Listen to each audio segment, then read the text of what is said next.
Catalina Riwaaz എന്ന് പറഞ്ഞ ഒരു വ്യക്തിക്ക് വിശുദ്ധ കുർബാനയെക്കുറിച്ച് ഒരു റെവലേഷൻ കിട്ടിയ ആ ഒരു ദിവസം നടന്ന ഒരു വിശുദ്ധ കുർബാനയെക്കുറിച്ച് ഒന്ന് എക്സ്പ്ലെയിൻ ചെയ്ത ഒരു കാര്യമാണ് ഞാൻ പറയാൻ ആഗ്രഹിക്കുന്നത്. വിശുദ്ധ കുർബാനയെക്കുറിച്ച് പറയാൻ ഞാൻ ആരുമല്ല. എനിക്കതിനെപ്പറ്റി എന്താ പറയുക, ഗ്രേറ്റസ്റ്റ് മിറാക്കിൾ എന്നാണ് പറയുന്നത്. ഏറ്റവും വലിയൊരു അത്ഭുതമാണ്. നമ്മൾക്ക് ഏറ്റവും ഇത്രയും അനുഗ്രഹിക്കപ്പെട്ട ഒരു ജനതയായിട്ട് നമുക്ക് കിട്ടുന്ന ഏറ്റവും വലിയൊരു അനുഗ്രഹമാണ് ഗ്രേറ്റസ്റ്റ്. ഇതിനതിൽ എക്സ്ട്രീമായിട്ടൊരു വാക്കില്ല. ഗ്രേറ്റസ്റ്റ് മിറാക്കിൾ ആണ് വിശുദ്ധ കുർബാന. അതിനെക്കുറിച്ച് പറയാനുള്ള ഒരു യോഗ്യതയില്ല. എന്നാലും ഞാനിതിനെപ്പറ്റി പറയാൻ ആഗ്രഹിക്കുകയാണ്. ഒരാൾക്കെങ്കിലും അത് കേൾക്കുന്ന കൊണ്ട് എന്തെങ്കിലും ഒരു എന്താ പറയുക, പരിശുദ്ധാത്മാവിൻ്റെ ഒരു കൃപ കൊണ്ട് എന്തെങ്കിലും വിശുദ്ധ കുർബാനയോട് കൂടുതൽ അടുപ്പം, അതിനോട് ചേർന്ന് നിൽക്കാനുള്ള ആഗ്രഹം ഉണ്ടാകുകയാണെങ്കിൽ ദൈവം അതിന് സഹായിക്കട്ടെ എന്ന് പ്രാർത്ഥിച്ചുകൊണ്ടാണ് ഞാനിത് പറയുന്നത്.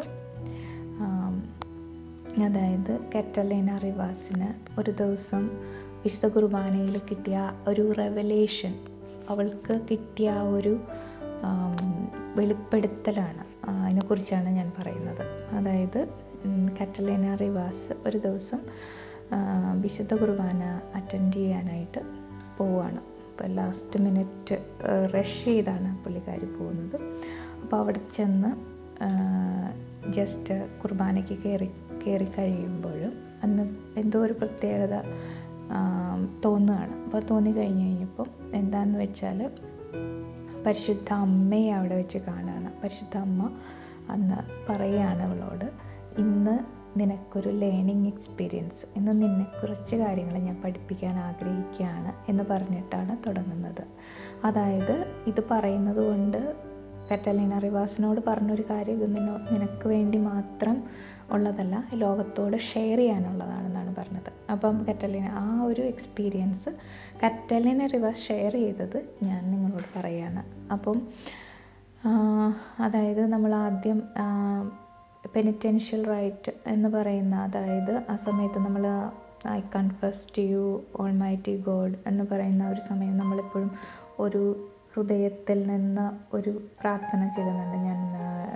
എന്താ പറയുക, ഞാൻ പാപം ചെയ്തു പോയി എന്ന് പറയുന്ന ഒരു ഭാഗം, നമ്മൾ കൺഫസ് ചെയ്യുന്ന ഭാഗത്തിൽ മാതാവ് പറയും, നിൻ്റെ ബോട്ടം ഓഫ് ഹാർട്ട്, നിൻ്റെ ഏറ്റവും ഹൃദയത്തിൻ്റെ ഏറ്റവും ബോട്ടത്തിൽ നിന്ന്, അതായത് ഏറ്റവും അടിയിൽ നിന്ന് നീ ഫോർഗീവ്നെസ് ദൈവത്തോട് ചോദിക്കണം. ഈ സമയത്ത്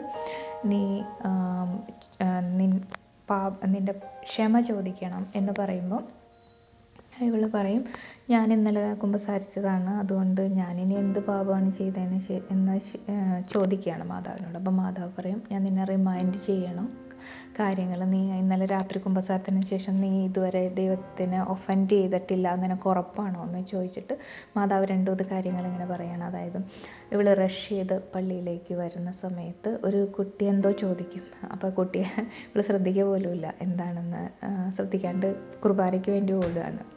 അപ്പോൾ അവിടെ മാതാവ് ചോദിക്കുകയാണ്, നീ അവിടെ ഒരു ലാക്ക് ഓഫ് ചാരിറ്റി അല്ലേ നീ അവിടെ ചെയ്തത് എന്ന് ചോദിക്കുകയാണ്.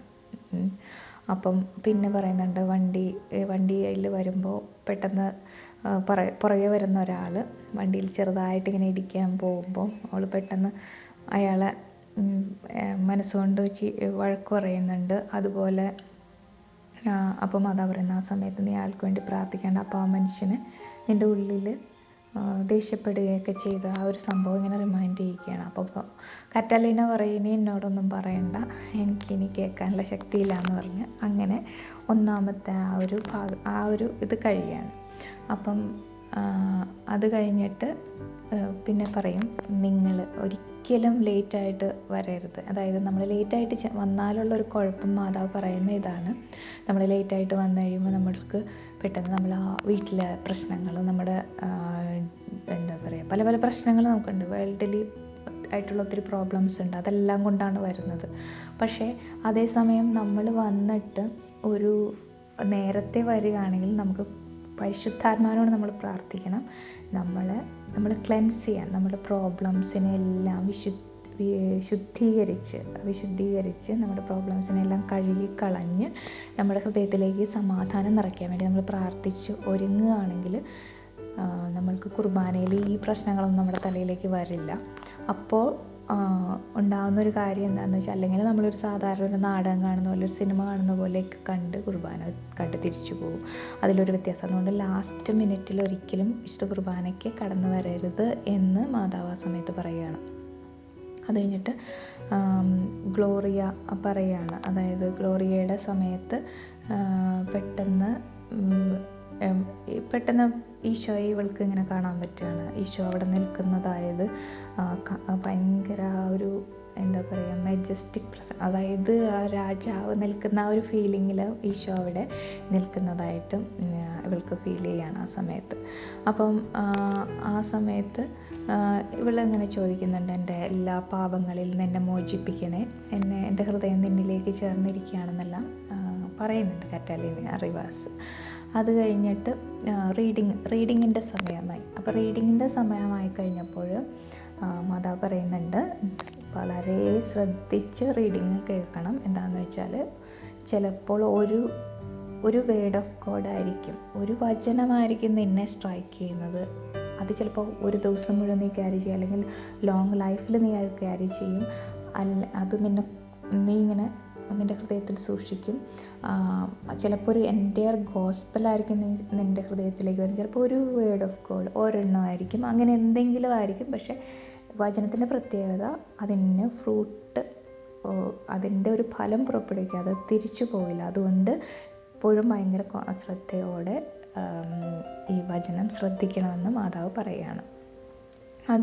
അങ്ങനെ ശ്രദ്ധിച്ച് വചനം ബൈബിൾ റീഡിങ് കേട്ട് കഴിഞ്ഞിട്ട് അത് കഴിഞ്ഞിട്ട് പിന്നെ അടുത്തത് ഒഫെട്രി. അതായത് ആ സമയത്ത് ഒരു സമയത്ത് മാതാവ് പറയാണ്, ഇങ്ങനെ നിങ്ങൾ പ്രാർത്ഥിക്കണം. ഒഫെട്രിയുടെ സമയത്ത് ഞാൻ നിനക്ക് തരുന്നു, ഞാൻ എങ്ങനെയാണോ ആ വിധത്തിൽ ഞാൻ നിനക്ക് തരുന്നു, എനിക്കുള്ളതെല്ലാം ഞാൻ നിനക്ക് തരുന്നു, എനിക്ക് എന്തെല്ലാം ചെയ്യാൻ കഴിയുമോ അത് ഞാൻ നിനക്ക് തരുന്നു, എല്ലാം ഞാൻ നിൻ്റെ കയ്യിലേക്ക് തരുന്നു.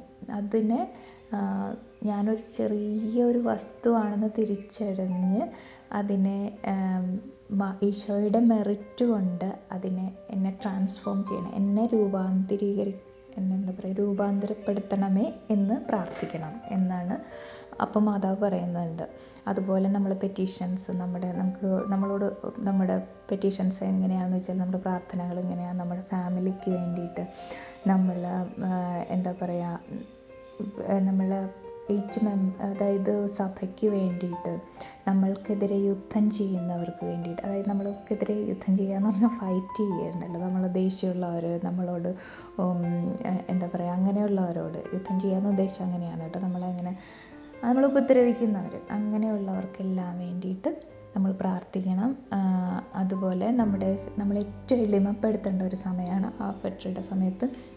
നമ്മൾ ഏറ്റവും എളിമപ്പെടുത്തിയിട്ട് എളിമപ്പെടുത്തി എൻ്റെ ഹൃദയത്തെ അത്ര എളിമപ്പെടുത്തിയിട്ട്, ഇപ്പോൾ നമ്മളിലേക്ക് പലരും നമ്മളെ ഉപദ്രവിക്കാൻ വരുന്നവരുണ്ട്, നമ്മളെ ക്രിട്ടിസൈസ് ചെയ്യുന്നുണ്ട്. എന്താ പറയുക, നമ്മളെ പല വിധത്തിൽ ഉപദ്രവിക്കുന്നവരുണ്ടാവും, ക്രിട്ടിസൈസ് ചെയ്യുന്നുണ്ട്, ദേഷ്യപ്പെടുത്തുന്നവരുണ്ട്, നമ്മളെപ്പറ്റി കുറ്റം പറഞ്ഞു നടക്കുന്നവരുണ്ട്. ഇവരെല്ലാം നമ്മുടെ ഹൃദയത്തിൽ നമ്മൾ ഉപദ്രവിക്കുന്ന സമയത്ത് നമുക്കത് അതായത് അതൊരു സിവിയറായിട്ട് നമുക്ക് ഫീൽ ചെയ്യാതിരിക്കാൻ വേണ്ടിയിട്ട് നമ്മൾ അത്രയും ഹ്യൂമിലിറ്റിയിൽ, എളിമയിൽ അവിടെ നിന്ന് പ്രാർത്ഥിക്കണമെന്നാണ് മാതാവ് പറയുന്നത്. അങ്ങനെയാണ് വിശുദ്ധർ പ്രാർത്ഥിച്ചിരുന്നത്. വിശുദ്ധർക്കെതിരെ ഒത്തിരി പീഡനങ്ങൾ ഉണ്ടായിരുന്നു, തെറ്റിദ്ധരിക്കപ്പെടുന്ന, കുറ്റം പറയുന്ന, അതെല്ലാം ഇങ്ങനെ വിശുദ്ധ കുർബാനയിൽ നമ്മൾ കൊടുക്കണമെന്ന് മാതാവ് പറയുകയാണ് ചെയ്യുന്നത്. അത് കഴിഞ്ഞിട്ട് പിന്നെ ഇവൾക്ക് കാണാൻ പറ്റുന്നത്, അതായത് ഭയങ്കര യങ് ആയിട്ടുള്ള കുറേ ബ്യൂട്ടിഫുൾ ആയിട്ടുള്ള കുറേ ആൾക്കാരെ ഇവൾക്ക് കാണാൻ പറ്റുന്നുണ്ട്. അവർ വൈറ്റ് ഡ്രസ്സും പിന്നെ അവർ സെൻറ്ററിലേക്ക്, അതായത് ഒരു നടുഭാഗങ്ങളിലേക്ക് മൂവ് ചെയ്യുന്നതായിട്ട് കാണും. അതായത് ഈ അൾത്താരയുടെ അടുത്തേക്ക് നടുഭാഗങ്ങളിലേക്ക് അവരിങ്ങനെ മൂവ് ചെയ്യുന്നതായിട്ട് കാണുന്നുണ്ട്. അപ്പം മാതാവ് പറയും, ഇതാണ് ഗാർഡിയൻ ഏഞ്ചൽസ്. ഗാർഡിയൻ ഏഞ്ചൽസ് ഇവിടെ നിൽക്കുന്ന ഓരോ മനുഷ്യരുടെയും ഗാർഡിയൻ ഏഞ്ചൽസാണ് ഇവിടെ ഇപ്പം നിനക്ക് കാണാൻ പറ്റുന്നത്. അതായത് നമ്മൾ ഇങ്ങനെ കൊടുക്കുന്ന പെറ്റീഷൻസ്, നമ്മളുടെ പ്രാർത്ഥനകളെല്ലാം കൂടി ഇവരാണ് ഈശോയുടെ അടുത്തേക്ക് എത്തിക്കുന്നത്. നമ്മൾ ആ സമയത്ത് നമ്മൾ കൊടുക്കുന്ന. അപ്പോൾ ചില ഗാർഡിയൻ ഏഞ്ചൽസിൻ്റെ കയ്യിൽ നല്ല ഗോൾഡൻ കളറിലുള്ള പാത്രങ്ങളുണ്ട്. അപ്പോൾ അതെന്താന്ന് പറയുമ്പം അത് നമ്മൾ ഈ ഗോൾഡൻ പാത്രങ്ങളുള്ളവരാണ് നമ്മൾ പെറ്റീഷൻസ് കൊടുത്തവർ. അതായത് നമ്മളിങ്ങനെ പ്രാർത്ഥനകൾ കൊടുത്തവരുടെ പാത്രങ്ങൾ നല്ല തിളങ്ങി നല്ല ഗോൾഡൻ കളറിൽ നിൽക്കുകയാണ്. പക്ഷേ ചിലർ ഭയങ്കര എന്താ പറയുക, കുറച്ച് ഗാർഡിയൻ ഏഞ്ചൽസിൻ്റെ മുഖത്ത് ഭയങ്കര ദുഃഖമാണ്. അപ്പോൾ അതെന്താണെന്ന് വെച്ചാൽ അവർക്ക് ഒരു പെറ്റീഷൻസും കിട്ടിയില്ല. അവിടെ വെറുതെ വന്ന് നിന്നിട്ട് പോവുകയാണ്, ഒരു പ്രാർത്ഥനയില്ല, ഒന്നുമില്ല. വേറെ ആൾക്കാർ അതിലും ഗാർഡിയൻ ഏഞ്ചൽ അതിലും വിഷമിച്ച് നിൽക്കുന്നത് എന്താണെന്ന് വെച്ചാൽ കുറേ പേരെ പിടിച്ച് വലിച്ച് കുർബാനയ്ക്ക് കൊണ്ടുവന്നവരുണ്ട്. അതായത് ഫോഴ്സ് ചെയ്ത് കൊണ്ടുവന്നവരുടെ അവരുടെ ഗാർഡിയൻ ഏഞ്ചൽസ് ഭയങ്കര വിഷമിച്ച് നിൽക്കുകയാണെന്ന് കാണുകയാണ്. അപ്പം മാതാവ് പറയും, ഒരിക്കലും നിങ്ങളുടെ ഗാർഡിയൻ ഏഞ്ചലിനെ നിങ്ങൾ വിഷമിപ്പിക്കരുത്. എത്ര വേണമെങ്കിലും നിങ്ങൾ വിശുദ്ധ കുർബാനയിൽ ചോദിക്കണം. അതായത് വിശുദ്ധ കുർബാന എന്ന് പറയുന്നത് നിസ്സാര ഒരു സംഭവമല്ല. നമ്മൾ വിചാരിക്കും ഇത്ര കാര്യം ചോദിച്ചാൽ ഉള്ള പ്രശ്നം അത്രേ പറ്റുള്ളൂ കുർബാന. അങ്ങനെ ഒരിക്കലും അല്ല.